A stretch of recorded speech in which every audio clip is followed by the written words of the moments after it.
അസ്സലാമു അലൈക്കും വറഹ്മത്തുള്ളാഹി. ബിസ്മില്ലാഹിർ റഹ്മാനിർ റഹീം. യൂസുഫ് നബി പറഞ്ഞതനുസരിച്ച് സഹോദരങ്ങൾ ഫലസ്തീനിലേക്ക് മടങ്ങിയപ്പോൾ അദ്ദേഹത്തിൻ്റെ കുപ്പായവും കൊണ്ടാണ് പോയത്.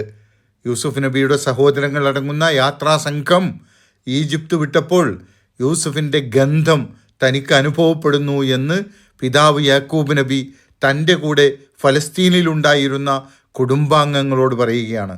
അതായത് ഫലസ്തീനിൽ വെച്ച് തന്നെ ഈജിപ്തിൽ നിന്ന് പുറപ്പെട്ട സഹോദരങ്ങളുടെ കയ്യിലുണ്ടായിരുന്ന ആ കുപ്പായത്തിൻ്റെ മണം ഫലസ്തീനിൽ വെച്ച് തന്നെ യാക്കോബ് നബിക്ക് അനുഭവിക്കാൻ കഴിയുന്നു എന്ന് അദ്ദേഹം ഫലസ്തീനിൽ അദ്ദേഹത്തോടൊപ്പം കൂടെ ഉണ്ടായിരുന്ന വീട്ടിലുണ്ടായിരുന്ന കുടുംബാംഗങ്ങളോട് പറയുകയാണ്.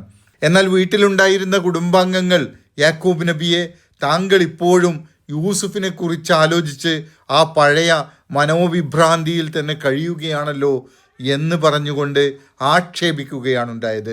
ഇക്കാര്യമാണ് ഇന്ന് പഠിക്കുന്ന 94, 95 ആയത്തുകളിൽ പറയുന്നത്. വലമ്മ ഫസലത്തിൽ ഐറു ഖാല അബൂഹും ഇന്നി ലഅജിദു റീഹ യൂസുഫ് ലൗലാ അൻ തുഫന്നിദൂൻ ഖാലൂ തല്ലാഹി ഇന്നക ലഫീ ളലാലികൽ ഖദീം.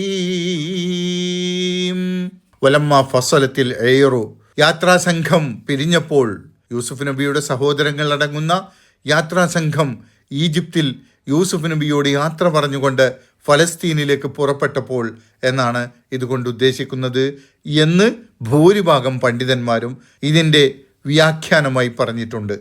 യൂസുഫിൽ നിന്ന് കിട്ടിയ ധാന്യ വിഭവങ്ങളും യൂസുഫിൻ്റെ കുപ്പായവുമായി സഹോദരങ്ങൾ നാട്ടിലേക്ക് തിരിച്ചു പുറപ്പെട്ടപ്പോൾ ഖാല അബൂഹും, അവരുടെ പിതാവ് പറഞ്ഞു, ഫലസ്തീനിലുള്ള അവരുടെ പിതാവ് യാക്കോബ് നബി ഫലസ്തീനിൽ തൻ്റെ അടുത്തുള്ള കുടുംബാംഗങ്ങളോട് പറഞ്ഞു.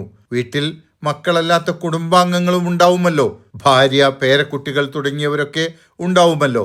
അവരോടായി അദ്ദേഹം പറഞ്ഞു, ഇന്നീല അജിദു റീഹ യൂസുഫ, എനിക്ക് യൂസുഫിൻ്റെ ഗന്ധം അനുഭവപ്പെടുക തന്നെ ചെയ്യുന്നുണ്ടെന്ന് ഞാൻ നിങ്ങളോട് പറയുന്നു.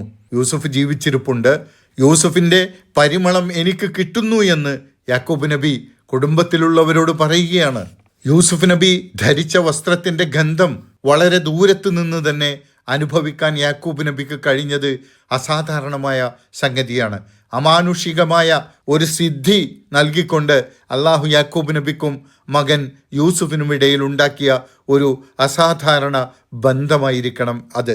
കച്ചവട സംഘം പിരിഞ്ഞപ്പോൾ വലമ്മ ഫസലത്തിൽ ഏറു എന്ന് പറഞ്ഞുകൊണ്ടാണല്ലോ ഈ ആയത്ത് തുടങ്ങുന്നത്.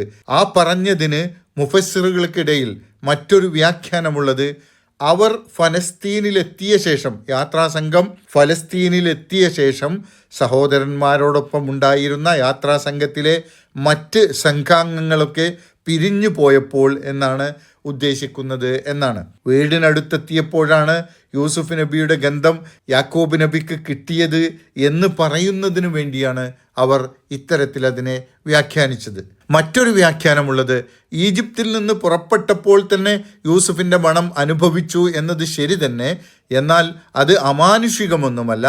ചില ജീവികൾക്കെന്ന പോലെ ചില മനുഷ്യർക്കും മണം പിടിക്കാനുള്ള പ്രത്യേക കഴിവുണ്ടാവും. അതാണ് ഇവിടെ യാക്കോബ് നബിക്ക് യൂസുഫ് നബിയുടെ കുപ്പായത്തിൻ്റെ ഗന്ധം ലഭിക്കുവാൻ കാരണം എന്നാണ് മൂന്നാമത്തെ വ്യാഖ്യാനം. ഏതായാലും യൂസുഫ് നബിയുടെ ഗന്ധം എനിക്ക് ലഭിക്കുന്നു എന്ന് യാക്കൂബ് നബി വീട്ടിലുള്ളവരോട് പറഞ്ഞത് നിങ്ങളെന്നെ ആക്ഷേപിക്കുകയില്ലെങ്കിൽ ഞാനത് പറയാം എന്ന് പറഞ്ഞുകൊണ്ടാണ്. ലൗല അൻ തുഫന്നിദൂൻ, നിങ്ങൾ എന്നിൽ ബുദ്ധിഭ്രംശം ആരോപിക്കുകയില്ലെങ്കിൽ, എനിക്ക് വയസ്സായി അത്തും വിത്തുമായിരിക്കുന്നു, അതുകൊണ്ട് ഞാൻ ബുദ്ധിമറിഞ്ഞ് ഓരോന്ന് പറയുകയാണ് എന്ന് നിങ്ങൾ എന്നെക്കുറിച്ച് ആക്ഷേപിക്കുകയില്ലെങ്കിൽ ഞാൻ പറയുകയാണ്, യൂസുഫ് ജീവിച്ചിരിപ്പുണ്ട്, എനിക്കവൻ്റെ ഗന്ധം അനുഭവപ്പെടുന്നു. ഇത് പറഞ്ഞപ്പോൾ യാക്കൂബ് നബി പ്രതീക്ഷിച്ചതുപോലെ തന്നെയാണ് സംഭവിച്ചത്. വീട്ടിലുണ്ടായിരുന്നവരുടെ മറുപടി അങ്ങനെ തന്നെയാണ് ഉണ്ടായത്. കാലു, അവർ പറഞ്ഞു, തല്ലാഹി, അള്ളാഹു തന്നെയാണ് സത്യം, ഇന്നക ലഫീ ളലാലിക്കൽ ഖദീം, അങ്ങ് ഇപ്പോഴും അങ്ങയുടെ ആ പഴയ വഴികേടിൽ തന്നെയാണ്. അങ്ങേക്ക് പ്രായാധിക്യത്തിൻ്റെ അത്തും വിത്തും ബാധിച്ചതോടൊപ്പം യൂസുഫ് നബി നഷ്ടപ്പെട്ട പണ്ട് മുതലേ അങ്ങയെ ബാധിച്ചിട്ടുള്ള ആ മനോവിഭ്രാന്തിയിൽ തന്നെയാണ് അങ്ങ് ഇപ്പോഴും ഉള്ളത്. യൂസുഫ് തിരിച്ചു വരുമെങ്കിൽ എന്നോ വരേണ്ടതല്ലേ? ഇനിയും അവൻ്റെ കാര്യം പറഞ്ഞിരിക്കുന്ന അങ്ങയുടെ കാര്യം കഷ്ടം തന്നെ എന്ന് പറഞ്ഞുകൊണ്ട് അദ്ദേഹത്തെ അവർ ആക്ഷേപിക്കുകയാണുണ്ടായത്. യാക്കൂബ് നബി അലൈഹിസ്സലാം യൂസുഫ് കൊല്ലപ്പെട്ടിട്ടില്ലെന്നും അവനെ ചെന്നായ പിടിച്ച് തിന്നിട്ടില്ലെന്നും തന്നെയാണ് മനസ്സിലാക്കിയിരുന്നതെന്നും ഇടയ്ക്കിടയ്ക്ക് യൂസുഫിൻ്റെ തിരിച്ചുവരവ് പ്രതീക്ഷിച്ചുകൊണ്ടുള്ള വർത്തമാനങ്ങൾ വീട്ടിൽ പറഞ്ഞിരുന്നു എന്നും ഇതിൽ നിന്ന് മനസ്സിലാക്കാവുന്നതാണ്. തുടർന്ന് മക്കൾ കുപ്പായവുമായി വീട്ടിലെത്തുന്നതും യാക്കൂബ് നബിക്ക് കാഴ്ച തിരിച്ചു കിട്ടുന്നതുമാണ് പറയുന്നത്. ഇൻഷാ അല്ലാഹ് അത് നാളെ പഠിക്കാം. അല്ലാഹു സുബ്ഹാനഹു വ തആല നമ്മെ അനുഗ്രഹിക്കുമാറാകട്ടെ. അസ്സലാമു അലൈക്കും വറഹ്മത്തുള്ളാഹി വബറകാതുഹു.